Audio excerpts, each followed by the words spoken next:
नमो सिद्धाणं नमो आयर्याणं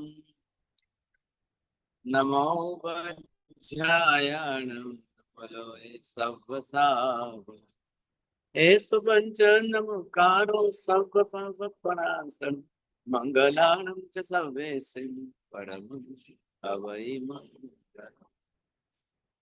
जय जगजीव जोनि वियाणो जगगुरु जगानंदो जगदाहो जगबंधु जय जगत्प्रियामो जय सुयान बभो तीर्थयराणम पश्चिमो जय जय गुरुलोगाणम जय पप्पा महावीर सर्वारिष्ट प्रणशाय सर्वाभिष्टार्थदाय लब्धि निधानाय श्री गौतम स्वामिने श्री सुधर्मा स्वामिने अज्ञानतिमिरान्धनं ज्ञानाञ्जनशलाकया नेत्रमुन्मीलितं येन तस्मै श्रीगुरवे। दर्बला बख्शले आज 23 नवंबर को सैटरडे शनिवार के दिन हमारी तीसरी क्लास इस समय आगम वाचना की है।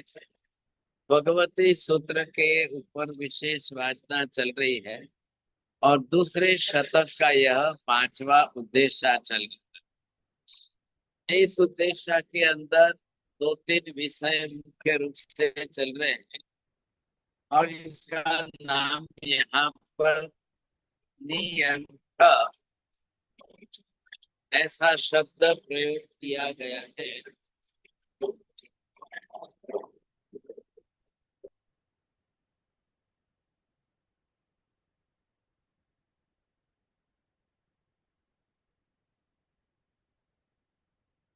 यहाँ इसका अर्थ निर्ग्रंथ इतना ही होता है।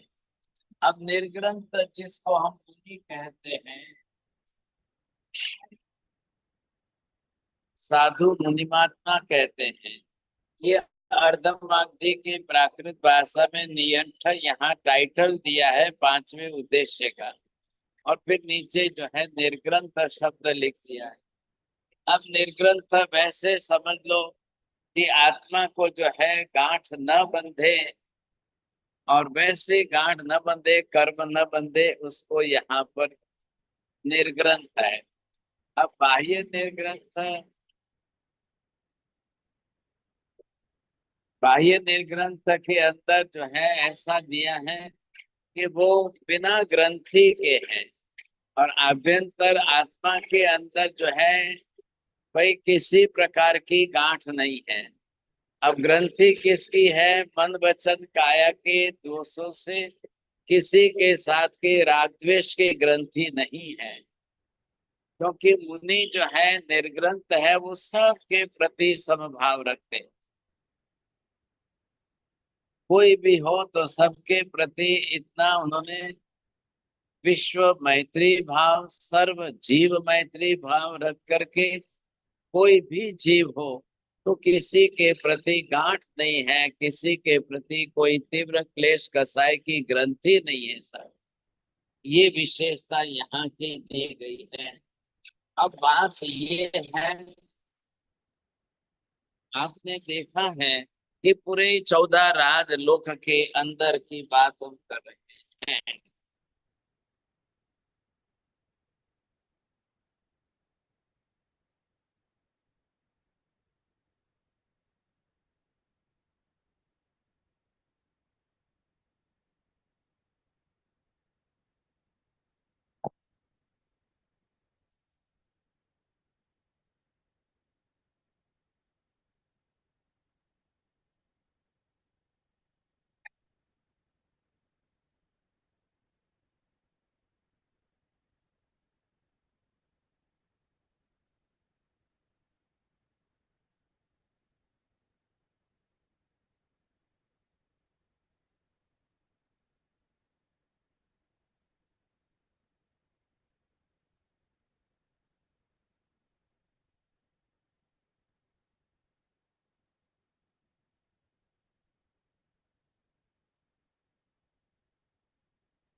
अब ये आपने देख लिया यहाँ पर कि मनुष्य क्षेत्र में यहाँ पर मुनि निर्ग्रंथ यहाँ होते हैं।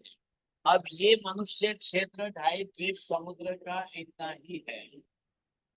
अब बात यहाँ पर क्या है कि जैन धर्म के भी साधु संत होंगे, हिंदू धर्म के सनातनी जो है वो भी साधु संत होंगे साहब। अब वो भी अपना जीवन जैसा जिएंगे तो कम से कम और कुछ नहीं, चारित्र पालना वगैरह करने के बाद वो भी देव गति में जाकर देवी देवता बन सकते हैं। जैन साधु भी देव गति में जाकर देवी देवता बनेंगे साहब। अन्य भी हैं, दूसरे भी हैं, वो भी आएंगे, वो भी बनेंगे, इसमें तो कोई किसी को दो राय तो है नहीं साहब। जब तिर्यंच गति के पशु पक्षी भी देव गति में जाकर देवी देवता बन सकते हैं, तो भाई अन्य धर्मी सन्यासी हो वो भी जाकर के देवी देवता तो बन सकते हैं। सवाल किस बात का है कि वहां जाने के बाद देवी देवता बनने के बाद अब उन स्वर्ग के देवी देवताओं के जीवन में वहां कैसा जीवन होता है, वहां उनके जीवन का आचार विचार, अब उनके आहार जो आचार विचार है वो मुख्य है। तो जब ऊपर चले गए, अब वहां भी 8 कर्म तो है ही, मोहनीय कर्म तो वहां पर भी है। अब वैसा मोहनीय कर्म वहां पर जो जिस प्रकार का जैसा है, तो कर्म बंद तो उनको भी रोज होना है। तो यहाँ पर एक विशेष विचार विमर्श उपस्थित हो रहा है कि हिंदू गए, सनातनी गए, जैन गए, अन्य धर्म के लोग भी वहां पर गए।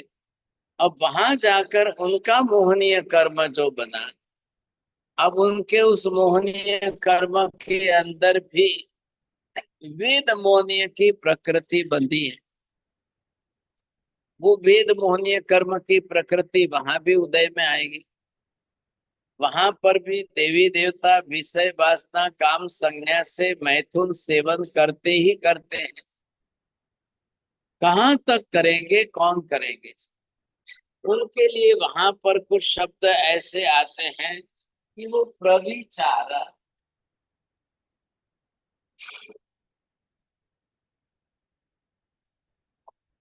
ये वहां की लैंग्वेज है, ध्यान रखना। तो वहां पर जो है ये प्रविचारणा, और दूसरा शब्द यहाँ भगवती सूत्र में जो उपयोग में लाया गया है परिचारण। अब यहाँ पर इन्होंने ये शब्द भी दिया है,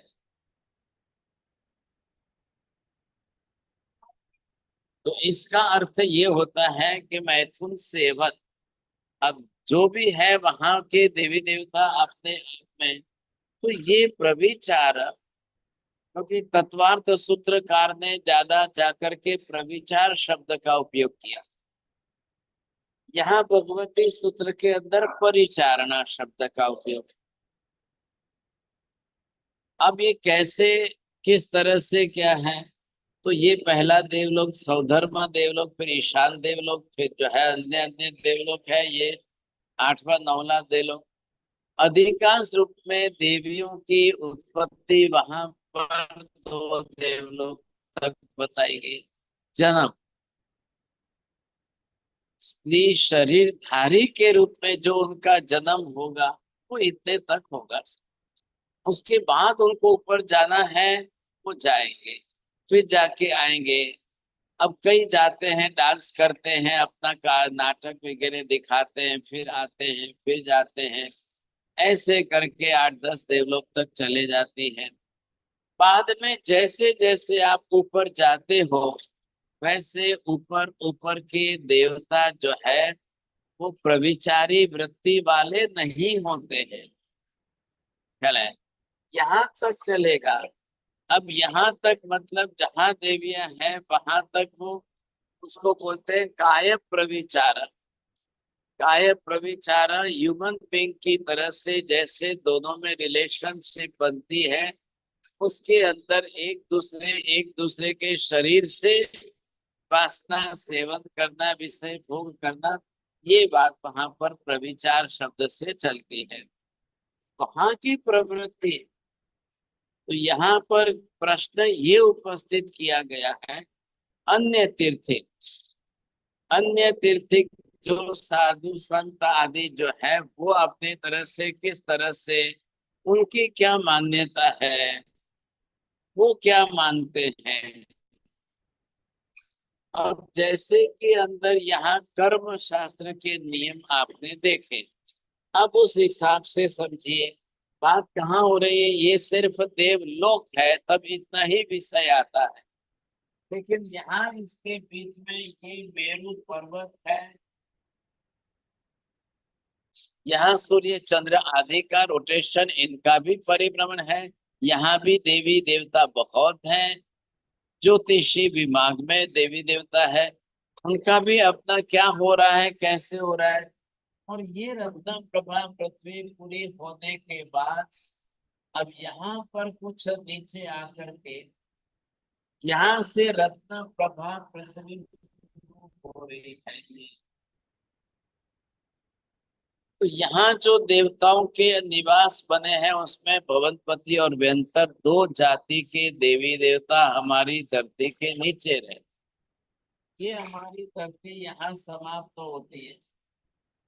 अब यहाँ समतला भूमि और इसके नीचे जाए तो भवनपति व्यंतर आदि के वहां उनके भवन, भवन मतलब उनके पैलेस वगैरह काफी बने हुए, वहां पर भी रहते। तो यहाँ भवनपति और व्यंतर के अंदर देवता भी हैं, उनकी देवियां भी। ज्योतिषी विमान में सूर्य चंद्र ग्रह नक्षत्र तारा है, उनके अपने देव भी हैं, देवियां भी हैं। पहले दूसरे देवलोक तक वहां पर देव भी हैं, देवियां भी हैं। जैसे यहाँ धरती पर मनुष्यों के बीच में, स्त्री पुरुष के बीच में शारीरिक संबंध है, भोग संभोग की वृत्ति है, वैसे वहां पर भी है। तो वैसे वहां पर कहाँ तक है, कितने लोगों में है, किस प्रकार के हैं, अब उसके पीछे कारणीभूत जो है वो है वेद मोहनीय कर्म। अब इससे ज्यादा नीचे तो जो है नहीं। तो वहां जाने के बाद जो है ये पर्टिकुलर कर्म की प्रकृति है वेद।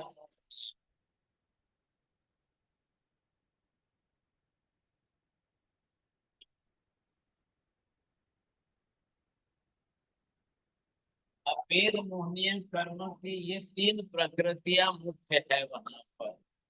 तो इसके अंदर ये कर्म की प्रकृति अपने आप में,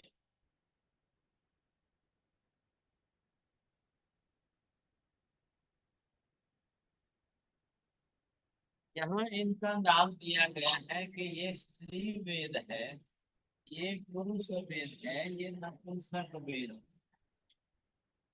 आखिर इन कर्म की प्रकृतियों के नाम। तो प्रश्न क्या उपस्थित किया जा रहा है कि वहां जा करके, अब वो तो सब वैक्रिय लब्ध शक्तिधारी है सब, तो वैक्रिय वर्गणा के पुद्गल परमाणुओं को ही लेकर के वैसे वैक्रिय शरीर की रचना करते हैं।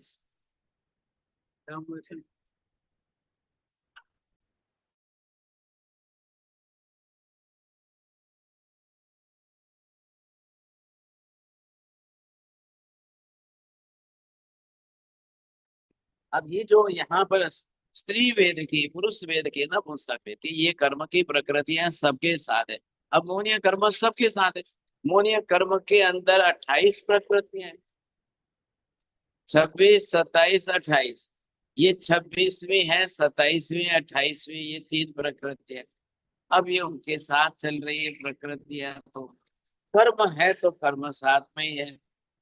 लेकिन अब यहाँ पर आपको ये देखना है कि जब वहां देवगति में गए, अब देवगति में जाकर के ये कर्म की प्रकृतियां उदय में आएगी, तो वहां अन्य मत वाले, अन्य धर्म दर्शन के मत वाले ये बता रहे हैं कि कोई स्त्री वेद का कोई पुरुष वेद का दोनों कर्मों का साथ में भोग उपभोग करके उनका भी उपयोग कर सकता है?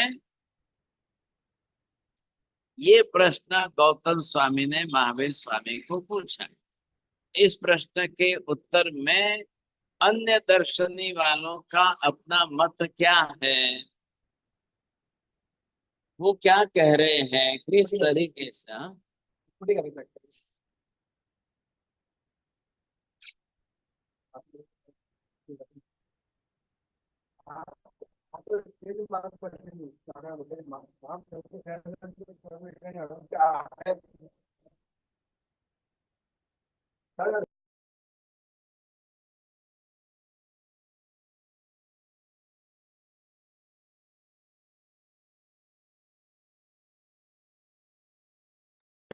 तो यहाँ पर जो है, ये वेद मोहनीय की कर्म प्रकृति के आधार पर क्या स्त्री वेद पुरुष वेद दोनों का उपभोग एक साथ में कर सकते हैं? इस प्रश्न के उत्तर में जवाब दे रहे हैं कि भाई, महावीर ना कह रहे हैं, महावीर केवली है तो वो ना कह रहे हैं।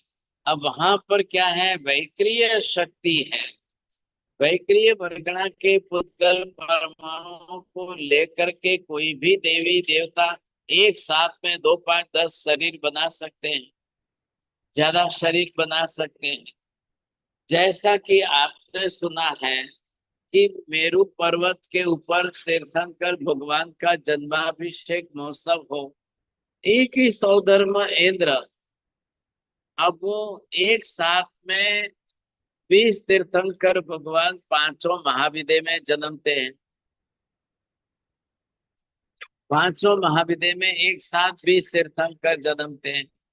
तो क्या 20 तीर्थंकर भगवंतों का कल्याणक एक ही सौधर्म इंद्र ही मनाएगा? बोलते जी हाँ सर, दो नहीं आएंगे समझे।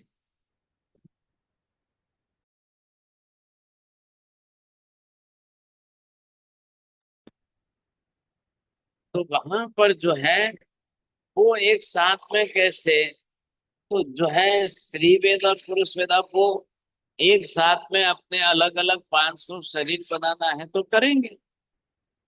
वैक्रिय शक्ति की सबसे बड़ी विशेषता ही है, वो उसे एक साथ में कर लेते हैं। ख्याल है? अब एक साथ में करने के लिए उनको कोई फर्क नहीं पड़ता है, ये उनकी विशेषता है। तो क्या स्त्री वेद का उपभोग जिस समय करे उसी समय पुरुष वेद का भी भोग उपभोग करे? कई देवता वहां पर जाकर देवियों के साथ विषय भोग का मैथुन वासना का संभोग करते हैं। कई देवियों का रूप लेकर के पुरुष देव के साथ भी संभोग करते हैं। यही तो बड़ी विडंबना है। अब वहां पर वैक्रिय शक्ति का कर्म होने के कारण कोई भी कभी भी किसी के भी साथ कैसा भी संबंध बांध सकता है, कर सकता है। ये उनके अंदर वहां की प्रक्रिया है। तो इस प्रश्न का उत्तर महावीर दे रहे हैं, कह रहे हैं कि ऐसा नहीं होता है। जिस समय वह स्त्री वेद का भोग करेगा उस समय स्त्री वेद का ही बांधेगा। पुरुष वेद का करेगा तभी वो पुरुष वेद का कर्म बांधेगा, भोगेगा। तो यहाँ पर जो जो है वो चाहे वहां पर वैक्रिय शरीर की रचना करना है कर लेंगे, एक नहीं अनेक शरीरों की रचना कर लेंगे, लेकिन वो करने के बाद भी अपनी वृत्ति जिनकी जिस प्रकार की जैसी जो है वही रखेंगे। तो दो एक साथ में नहीं, संभव नहीं है, ऐसा यहाँ पर विशेष रूप से कहा जाता है। क्यों कि उनको भी वहां पर जाकर वापिस वैसे नए कर्म तो बांधने ही है। क्या लगेगा, वहां पर गए देवी देवता बन गए, अब आयुष्य वहां सागरोपमों का लंबा चौड़ा है, तो उनको भी वहां जाकर के भी नए कर्म तो बांधने ही पड़ेंगे। वो कौन से कर्म बांधेंगे, कैसे कर्म बांधेंगे, किस प्रकार के कर्म बांधेंगे, कितने कर्म बांधेंगे। अब उदय भी भुगतना है, विपाक भी है। शक्ति है कि आप इतने ज्यादा शरीर बना सको, लेकिन उसका परिणाम भी तो आएगा कि इतने ज्यादा कर्म बांधने पड़ेंगे, इतने ज्यादा उनको कर्म का बंध होगा। अब ये वहां पर जो है होता है। लेकिन इन्होंने प्रश्न ये उपस्थित किया है कि क्या दोनों का एक साथ में भोग उपभोग हो सकता है। महावीर कह रहे हैं नहीं, वहां की प्रक्रिया बदल जाएगी सर। अब बदल जाएगी तब वो कौन किसका, कौन कितने प्रमाण में, कौन किस तरह से कैसे कर्म बांधेंगे, ये वहां का विषय निर्देश किया गया है। अब बीच में उदक गर्भ का एक अलग है, वो मैं करता हूं पहले, इसी के समांतर जोड़ लेते हैं। अब इनके समान जोड़कर मैथुन प्रत्येक संतानोत्पत्ति संख्या एवं मैथुन सेवा से असंख्य का निरूपण, असंगम का भी निरूपण। तो ये एक विषय दूसरा उठाया गया है कि अब मनुष्य गति में आइए। देव गति में क्या है, वहां पर देवियां हैं, देवता है, लेकिन उनके शरीर की रचना वैक्रिय होने के कारण रज वीर्य उनमें नहीं होते। देवी स्त्री शरीरधारी है, लेकिन शरीर का अंग है, प्राइवेट पार्ट है, लेकिन उनके पास रज वीर्य नहीं है। पुरुष के वीर्य में, मतलब देव पुरुष मेल को देवता है, उनके शरीर में वैसा वीर्य नहीं है। तो दोनों के समागम से संतान की उत्पत्ति होती है, वो प्रक्रिया वहां पर नहीं है। इसलिए देवी देवताओं को वहां पर संतानों की उत्पत्ति नहीं बताई गई, इतना फर्क। अब वो प्रक्रिया मनुष्य में आ जाइए तो बहुत बड़ी है, यहाँ कोई निषेध ही नहीं है सर। अब मनुष्य देह औदारिक रचना है, औदारिक रचना के अंदर होने के कारण स्त्री का शरीर हो, पुरुष के शरीर में भी दोनों के अंदर अपने अपने वीरज वीर्य बनेंगे। पुरुष शरीर के अंदर मनुष्य में वीर्य बनता है, पशु पक्षियों में भी मेल बॉडी है तो उनके अंदर पुरुष में वीर्य बनता ही है। और दूसरी तरफ आप देखें तो स्त्री देहधारी है। अब चाहे वो तिर्यंच गति के पशु में जाकर मादा बने, चाहे पक्षी में जाकर मादा बने, मतलब फीमेल बॉडी वाले, तो वहां पर भी उनके अंदर कर्म की मात्रा तो बनेगी, रज वीर्य तो बनेगा ही बनेगा। पुरुष देह में भी वीर्य बनेगा ही बनेगा। अब यहाँ क्या होता है कि प्रश्न ये उपस्थित किया है कि हे भगवान, पुरुष देह से स्त्री की योनि में मिनिमम कम से कम कितने और अधिक से अधिक कितने। मुझे इस तरह तो नहीं मिल पाया, लेकिन हमने एक टेम्पोररी मांगने गया था ऊपर से। हाँ, पहले मारी। तो यहाँ पर क्या है बताया गया आपको, प्रश्न ये आ रहा है कि स्त्री, पुरुष और स्त्री का समागम हो, भोग संभोग हो, तब मिनिमम कितने संतानों की उत्पत्ति हो सकती है और मैक्सिमम कितने संतानों की उत्पत्ति हो सकती है। टॉपिक ये है, प्रश्न ये है। तो यहाँ अलग अलग प्रमाण में संख्या बताई गई, अलग अलग संख्या में किसके कितने बताए गए, किसके कितने बताए गए हैं। तो जगत ने, मतलब मिनिमम संख्या के अंदर ये प्रश्न है कि भगवान कम से कम कितने हो। तो एक जीव के एक भोग में जीव पुत्र के रूप में उत्पन्न हो सकते हैं, तो जगत में कितने होंगे, अधिक से अधिक कितने होंगे। अब जितना लंबा चौड़ा आयुष्य होता ना, अब तीसरे आर्य के अंत में आदिनाथ भगवान के देखिए आप 100 पुत्र हुए। उस समय में जनरल व्यवहार था, मात्र ऋषभदेव भगवान के ही नहीं, सैकड़ों लोग उस समय, लाखों लोगों की जनसंख्या थी, तो वो एक एक के इतने पुत्र हो सकते थे, क्योंकि शरीर इतना बड़ा है, आयुष्य जीवन काल इतना लंबा चौड़ा है, तो होते रहते थे, समझेंगे। अब ऐसी स्थिति के अंदर जो वहां पर मिनिमम से मिनिमम कितने हो सकते हैं, अगर मिनिमम में किसी के पुत्र संतान ट्विंस के रूप में साथ में हो जाए तो दो तीन भी होते। अब आपने देख लिया अकर्म भूमियों के अंदर, वहां पर तो रेगुलरली हमेशा युगल ही होते हैं। युगल का मतलब है ट्विंस, एक मेल एक फीमेल। अब दोनों ट्विंस के रूप में दो ही साथ में जन्म लेने वाले, और युगलिक क्षेत्र बहुत ज्यादा है। 101 मनुष्य के क्षेत्रों में 30 अकर्म भूमियां हैं, 56 अंतर्द्वीप है, 56 और 30 86 कर्म अकर्म भूमियां। और अंतर्द्वीप के अंदर हमेशा ही वहां पर युगल ही उत्पन्न होते हैं। एक युगल के अंदर एक पुरुष और एक स्त्री दोनों होंगे, और वही बड़े होंगे, वही अंत में जाकर शादी करेंगे, उनका ही शरीर संबंध होगा, उनके शरीर संबंध से फिर दूसरे पैदा होंगे। ये उनके वहां पर होता है, वहां पर चलता है, ऐसे उनकी वहां की व्यवस्था है। अब इसमें बात क्या कह रहे हैं कि जहां युगलिक क्षेत्र नहीं है, वो है 5 भरत क्षेत्र, 5 ऐरावत क्षेत्र, 5 महाविद्य क्षेत्र। इन 15 कर्म भूमियों के क्षेत्रों के अंदर ये मनुष्य क्षेत्र में ही है सिर्फ। तो इन 15 कर्म भूमियों के क्षेत्र में अब मिनिमम जो है युगल के रूप में हो तो 2 संतान, लेकिन मैक्सिमम हो तो कितने हो। जैसे हमने कहा आदिनाथ भगवान के 100 बच्चे हुए, और किसके कितने हो।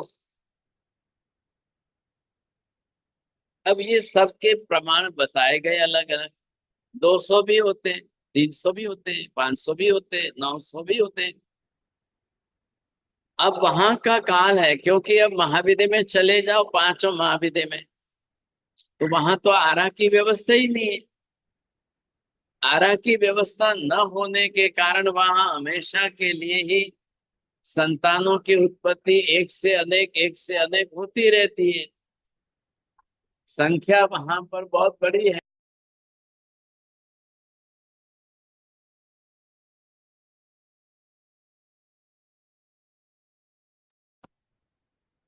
अब इतनी बड़ी संख्या के अंदर जब 200 500 900 होंगे, ऊपर ही ऊपर। अब ऐसी स्थिति में वहां इतनी बड़ी संख्या हो, तो यहाँ पर जो है और कहाँ तक संख्या बढ़ सकती है। जैसे कि आपने चक्रवर्तियों का काल देखा, सगर चक्रवर्ती आदि उस समय के काल के अंदर हजारों लाखों की संख्या में संतान आदि होते थे। तो वो संख्या चल करके आखिर बढ़ते बढ़ते 2 लाख से लेकर 9 लाख तक का फिगर आता है, मैक्सिमम से मैक्सिमम, उत्कृष्ट से उत्कृष्ट रूप में ऐसा बना है। 2 लाख से लेकर 9 लाख की संख्या तक, इतनी बड़ी संख्या में भी वहां पर संतानोत्पत्ति हुई है। तो बस संभावना बताई गई है। अब इस तरह से यहाँ पर मैथुन सेवन करते हुए इस प्रकार का असंयम होता है। अब यहाँ पर अलग अलग मनुष्य, मात्र मनुष्य की बात नहीं है, पशु पक्षी की भी बात बताई गई, अन्य अन्य जीवों के अंदर भी है। जैसे मछली आदि है, बड़े बड़े मत्स्य जो होते हैं, अब वो जब मैथुन सेवन करते हैं तो उसके एक बार के संयोग से 100,000 तक भी, या 2 लाख से 9 लाख तक के भी उनके संतानों की उत्पत्ति हो सकती है। अब ये क्या है कि जूलॉजी के अंदर है इन प्राणियों के, सांप के कितने बच्चे पैदा होते हैं, अंडे कितने रखते हैं। कई बार फ्रॉग्स के अंदर आपने देखा है कि एक साथ में कितने बंडे अंडे रखते हैं। अब वहां अंडे हैं, अंडों के अंदर संघनी पंचेंद्रिय जीव है। बड़े बड़े मत्स्य आदि कई बार देखिए साहब, बड़ी संख्या में अंडे रखते हैं, बड़ी संख्या में मछलियां पैदा हो जाती हैं। ऐसे सब पशु पक्षियों का निकालिए, आप पता चल जाएगा। अब जैसे गाय और बैल जो बुल हैं, बुल का गाय के साथ शरीर संबंध कराया जाता है, तो बुल का जो स्पर्म्स होता है वो फीमेल गाय के अंदर जाए। अब वो वहां पर जाने के बाद 12 मुहूर्त तक, करीब करीब आधे दिन तक जो है उनका वीर्य उनकी बॉडी में रहता है, और उनके अंदर कभी भी गायों में वो प्रेगनेंसी मतलब कंसीव हो सकता है। तो वहां पर भी उन प्राणियों की उत्पत्ति तो होगी ना। अब आप ये देखिए कि एक बुल अपनी लाइफ में अपने स्पर्म से कितने बच्चे पैदा करता है। अब आजकल तो बुल का सीमेंस लेकर के वो भी प्रिजर्व किया जाता है, और प्रिजर्व करने के बाद जो है वो अन्य अन्य सैकड़ों गायों को दिया जाता है, और उनसे दूसरी गायों की उत्पत्ति कराई जाती है, बढ़ाई जाती है। तो यहाँ प्रश्न ये उपस्थित हो रहा है, एक बुल कितने बच्चों का बाप बन सकता है। आजकल जो आर्टिफिशियल भी सीमेंस चल रहा है, तो भाई आर्टिफिशियल आईवीएफ से कराओ या जिस मेथड से कराओ, ओरिजिनल सीमेंस तो एक बुल का ही आएगा। अब वो लोग उसके इंजेक्शन बना देते हैं, इंजेक्शन बनाने के बाद आर्टिफिशियली जो है आईवीएफ से वो उनको पैदा करते हैं। अब ये प्रक्रिया चले तो एक बुल को तो पता ही नहीं है, एक बुल की लाइफ जितनी हो उसके अंदर उतनी लाइफ के अंदर कितने अन्य बच्चे पैदा हो सकते हैं। ये प्रक्रिया का इसका भी प्रश्न उपस्थित किया गया यहाँ पर। तो ऐसी प्रक्रिया जब चलती है तब वहां पर कितने पैदा होंगे सर। ऐसी स्थिति के अंदर यहाँ पर जो है आपको ये समझना है, इतने अब्बुल को तो पता ही नहीं है, वो तो जानता ही नहीं है। अब जब उसका फिजिकली जो है रिलेशनशिप कराई जाएगी, उसके बाद अब उसके लिए तो मात्र विषय वासना के काम संज्ञा का सेवन है। अब कितनी गायों के अंदर जा करके उसके स्पर्म से कितने बच्चे पैदा होंगे, उसकी संख्या कहाँ से गिन करके लानी।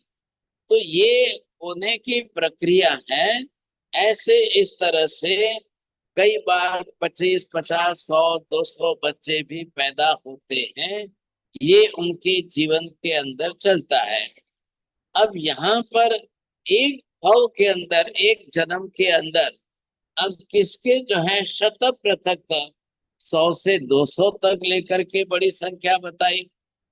एक जीव के एक ही भाव में उत्कृष्ट 900 पिता बन सकते हैं। किसके 900 संतान पैदा हो सके एक कुल से, ऐसे भी प्रक्रिया यहाँ बताई।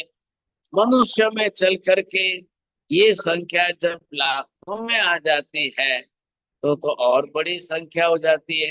तो कितने, 2 लाख, 3 लाख, 4 लाख, 5 लाख, 6 लाख, 7 लाख, 8 लाख, 9 लाख तक बन जाए, इतनी बड़ी संख्या में संभावना बन जाती है।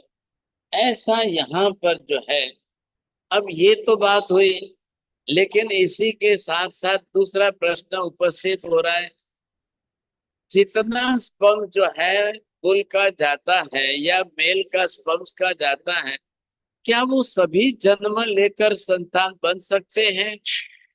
बोले नहीं सर, ऐसी संभावना नहीं है। क्योंकि कितने स्पर्म्स के जीव जो है वो ऐसे ही मर जाते हैं, वो संख्या जाती है 9 लाख तक। तो फीमेल जो वेजाइना के अंदर जा करके इतने जीवों की मृत्यु वैसे ही हो जाती है। It is not possible that each and every sperms can be a physical body, और वो शरीर बनाकर जन्म ले ही लेगा, जन्म हो ही जाएगा, नॉट पॉसिबल। तो वहां मृत्यु भी होने की संख्या बहुत बड़ी है। अब इधर आए चौथे व्रत के अंदर मैथुन सेवन की बात, और उसमें आती है प्राणातिपात के रूप में इतने जीवों की हिंसा की बात।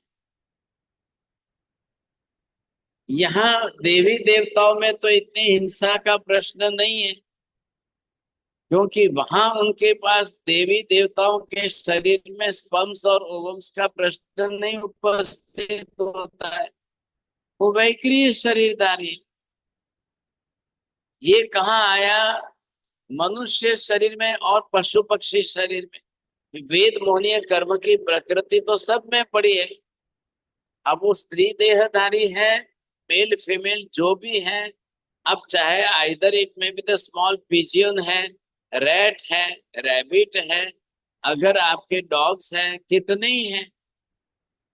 अब वहां उनके अंदर वो मर्यादा धर्म नहीं है। एक डॉग अपनी लाइफ के अंदर, अब उसका 5 7 10 बरस की लाइफ है, अब वो कितनी फीमेल डॉग्स के साथ अपने शरीर संबंध करेगा, कितने फीमेल डॉग से कितने बच्चे पैदा होंगे, उसको क्या पता है। उसको तो अपनी विषय वासना की इच्छा हुई, उसने अपनी इच्छा पूरी कर ली। अब उससे होने का कुछ परिणाम कितना आएगा, और जितने संतानों की उत्पत्ति होगी उससे 1000 गुनी संख्या में तो उनकी मृत्यु होनी है। मेल का स्पर्म्स जो है फीमेल वेजाइना में जाएगा, अब वहां एसिडिक कंडीशन कितनी है, मरना कितने को है, तो वो जीव जो स्पर्म्स के अंदर जीव जाएंगे वो मर जाएंगे सब। लेकिन उसमें से जो यूट्रस में एंटर हो जाए, फैलोपियन ट्यूब से आ जाए, अब उसके बाद उनका संरक्षण होने पर बचेंगे कितने। तो ये संख्या भी, अब देखो विषय तो केवलियों का है, उन्होंने जिस तरह से देख करके ये बात बताई तो बहुत बड़ी करोड़ लाखों की संख्या आती है। ये संख्या चल करके एक टाइम के अंदर 9 लाख जीवों की हिंसा हो सकती, जीव हिंसा होगी। अब इसमें चल करके जब स्पर्म्स और ओवम्स के कॉम्बिनेशन से असंगनी पंचेंद्रिय जीवों की उत्पत्ति हो, अब भले ही संगनी नहीं है, मन नहीं है, और असंगनी पंचेंद्रिय, 5 इंद्रिया तो पूरी हो गई, शरीर की रचना पूरी हो गई, और सिर्फ छोटे छोटे शरीर बने हैं, और सिर्फ 48 मिनट का छोटा सा आयुष्य। अब उनको भी वहां जन्म लेना है, मरना है, वहां की प्रक्रिया चलने वाली। इसलिए कई बार प्राणातिपात विरमण व्रत की दृष्टि से भी चौथे व्रत में मैथुन सेवन का त्याग करने में दोनों व्रत का फायदा है। चौथे व्रत के हिसाब से मैथुन सेवन के प्रवृत्ति को छोड़ने से, त्याग करने से, पहले व्रत के जो जीव हिंसा है वो भी बच जाए तो कितने जीवों की हिंसा का पाप नहीं लगेगा। एक बार के शरीर संबंध के अंदर 9 लाख तक के जीवों की हिंसा बताई जाती। अब उनसे बचने के लिए क्या करना है, कैसे करना है, तो ये सारी बात यहाँ पर खोली गई है। गौतम स्वामी प्रश्न पूछ रहे हैं, महावीर अपनी तरफ से उत्तर दे रहे हैं। अब दोनों बात को स्पष्ट करके यहाँ पर महावीर साथ में समझा रहे हैं। अब इस प्रश्न के उत्तर में आगे बात की, 1000 तक जो है ये चलते चलते इतने जीवों की उत्पत्ति हो जाए तो वो संख्या 2 लाख से 9 लाख तक की बताई गई है। अब इससे ज्यादा जीवों की हिंसा का प्रभाव। भाई एक बात तो समझ गए आप भी जो है विजय भाई, लेबोरेटरी में टेस्ट कराइए, sperms and ovums are they atoms और द लिविंग बींग्स। मेल की बॉडी के स्पर्म्स और फीमेल की बॉडी के ओवम्स, तो ये जो दोनों ही है वो बायोलॉजिकल क्या है या एटम्स है। खाली एटम्स जैन धर्म एक्सेप्ट नहीं करता है, क्योंकि स्पर्म्स और ओवम दोनों के कॉम्बिनेशन में से लाइफ उत्पन्न होती है, दूसरे जीवों का शरीर निर्माण होता है। अब वही बात यहाँ पर देवों में जब प्रविचार से चल रहा है, प्रविचार के अंदर मैथुन सेवन है, लेकिन स्वदेवी या पर देवी। अब देवता वैक्रिय शक्ति वाले, अब किसी को देख करके उनका मन ललचाता है, लालायित होता है, कभी भी अपना रूप स्वरूप बदल कर, वैक्रिय शक्ति से रूप स्वरूप बदल करके कभी भी किसी के पास भी जा करके मैथुन सेवन करके आ जाते हैं। लेकिन वहां दोनों फायदा है, एक तो कंसीव होने वाला नहीं है, दूसरी तरफ अन्य 2 से 9 लाख के जीवों की हिंसा नहीं होनी है, और तीसरी बात है कि भाई प्रेगनेंसी तो बढ़ने वाली नहीं है। और स्पर्म्स ओवम दोनों के अंदर दोनों है ही नहीं, तो किसका लाइव करना। लेकिन मनुष्य में और तिर्यंच गति में इन दोनों के अंदर बात अलग बैठती है। इन दोनों की बात जो अलग है, क्योंकि वहां स्पर्म्स ओवम है और उसके कारण जो है ये होना है, तो निश्चित रूप से रहेगी बात। अब यहाँ पर आप देख लीजिए, समझे कि नहीं, एक भाव में जगन्य से एक जीव का, 2 जीवों का, 3 जीवों का, और उत्कृष्ट में अधिक से अधिक शतप्र तक, 200 से लेकर 900 तक जीवों का कोई पुत्र बन सकता है, कोई पिता बन सकते हैं, इतने प्रमाण में इनके हो सकते हैं। अब ये समझिए कि इनकी सारी संख्या यहाँ पर बताई गई है। असंयम का मतलब जब मर्यादा नहीं रखी, विवेक नहीं रखा और इसी तरह से करते रहे, तो संतान उत्पत्ति हो या ना हो, लेकिन जीव उत्पन्न होके मरने की संख्या लाखों तक पहुंचती है, ये बात जरूर। इसलिए भी इसको पाप समझ करके कैसे रोकना, ये उद्देश्य यहाँ बताया गया है। अब बात आ रही उदक गर्भ की काल स्थिति का विचार करना है, तो ये बात आपको देखना है। उदक गर्भ यहाँ बताया है पानी का। उदक गर्भ पानी का गर्भ के रूप में कितने समय तक रहता है, ख्याल है? जघन्य से 1 समय और उत्कृष्ट से 6 मास तक उदक गर्भ के रूप में रहता है।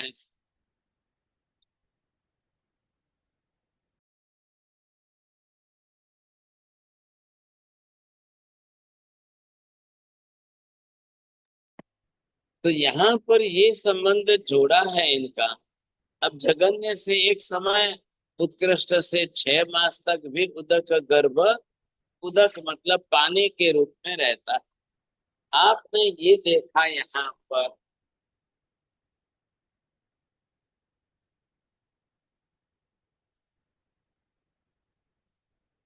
अब ये पानी है और पानी के बीच में यहाँ कोई जीव, पानी के जीव आकर के यहाँ पर रहे,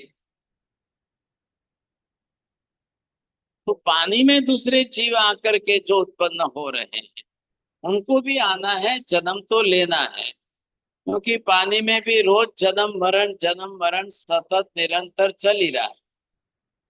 तो जो निरंतर चल रहा है, तो पानी के कौन से जीव आएंगे, कब आएंगे, कितने जन्म लेंगे, कैसे होगा, ये सारी प्रक्रिया यहाँ पर समझाई गई है। तो इसके अंदर कह रहे हैं कि जैसे तिर्यक योनि गर्भ कितने समय तक तिर्यक योनि गर्भ के रूप में रहता है, अब पानी के रूप में यहाँ पर कहते हैं कि एक समय से लगा करके 6 महीने तक वो पानी के गर्भ के रूप में वहां पर रह सकते। आपने एक समय लिया, एक समय से लेकर के 6 महीने के 180 दिन तक की उनकी काल मर्यादा बताई है। अब बताइए तिर्यक योनि के अंदर, तो तिर्यक योनि गर्भ कितने समय तक तिर्यक योनि गर्भ के रूप में रहेगा, तो जघन्य अंतर मुहूर्त और उत्कृष्ट 8 वर्ष तक तिर्यक योनि गर्भ तिर्यक योनि के रूप में रहता है। अब ये कैसे संभव है, किस तरह से हो सकता है, तो यहाँ पर जो है ये बात समझनी है कि उदक गर्भ है, तिर्यक योनि गर्भ है, मनुष्य योनि गर्भ है, काय भवस्थ एवं योनिभूत बीज है। इनकी काल स्थिति का निरूपण अलग अलग तरीके से कर रहे हैं। तो ये आपने देखा, दोनों का ख्याल आ जाएगा। उदक गर्भ की स्थिति में कालांतर में पानी बरसने के कारण रूप उद्गल परिणाम को उदक गर्भ कहते हैं। अब आकाश से बारिश हो रही है, बादलों में पानी जो है बारिश हो रही है ऐसा, तो जो पानी बरसेगा ऊपर से, अब उसको उद्गल परिणाम को उदक गर्भ, जो पानी बरस कर आया, अब उसको भी आकर के उत्पन्न होना है, जन्म तो लेना है। तो उनका अवस्थान स्थिति क्रम कम से कम एक समय की है और मैक्सिमम 6 महीने तक की है। तो एक से कम एक समय के बाद बरस जाता है, अधिक से अधिक 6 मास तक बरसता है। मार्गशीर पौष मास में दिखाई देने वाला संध्या राग, मेघ की उत्पत्ति या कुंडल से मुक्त वेश, या मार्गशीर्ष मास में ठंड न पहना पड़ना और पौष मास में अत्यंत हिमपात होना, ये उदक गर्भ के चिन्ह है। अब रेनी सीजन तो आप जानते हो, बारिश होती है, लेकिन out of the rainy season अब वो चल रही है फरवरी मार्च में, कभी बारिश हो जाए, कभी जनवरी में हो जाए, तो वहां पर जो पानी पहले आकर उत्पन्न हुए थे उनके गर्भ के रूप में वो है। अब 6 महीने का टाइम है, उसके पहले उसका च्यवन हो जाए, मृत्यु हो जाए या गिर जाए, समझे कि नहीं। अब ये प्रक्रिया है माता के उदर में अब यहाँ पर स्थित निज दे गर्भ अपने शरीर में जन्म भव को काय भव कहते हैं। अब उसी निज काय में जो पुनः जन्म ले उसे काय भवस्थ कहते। अब गर्भ में एक जीव आया, बालक के रूप में जन्मा और उसकी मृत्यु हो गई गर्भ में, और गर्भ में ऐसा ही पड़ा।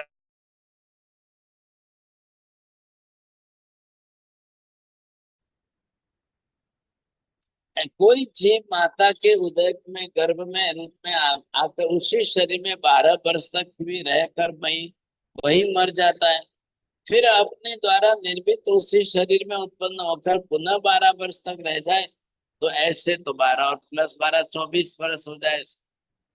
मैक्सिमम गर्भकाल का है, जनरल नॉर्मली हम देखते हैं 9.5 महीने का है, लेकिन ये मैक्सिमम बहुत लंबा चाल, वेरी रेयर केस में ऐसा ऐसा कभी हो जाता है, कभी हुआ है। तो ये जो है प्रक्रिया चलती है, अब किसी को पता भी नहीं चलता। अच्छा, अब टॉपिक चेंज होगा, विजय भाई बोलिए। साहब जी, लास्ट में आपने जो सेंटेंस दिया मिनिमम और मैक्सिमम 9 महीने वो है और मिनिमम मैक्स में जनरली 9.5 महीने है ये, जी लेकिन मैक्सिमम में कोई गर्भ के रूप में 12 बरस रह जाए,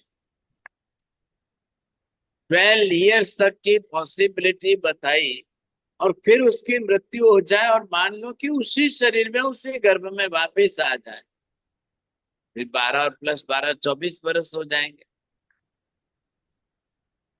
अब ये क्वचित मतलब पॉसिबिलिटीज बताई गई हैं, फिर इसके एग्जाम्पल लेने जाओ तो कहाँ मिलेंगे बताइए आज।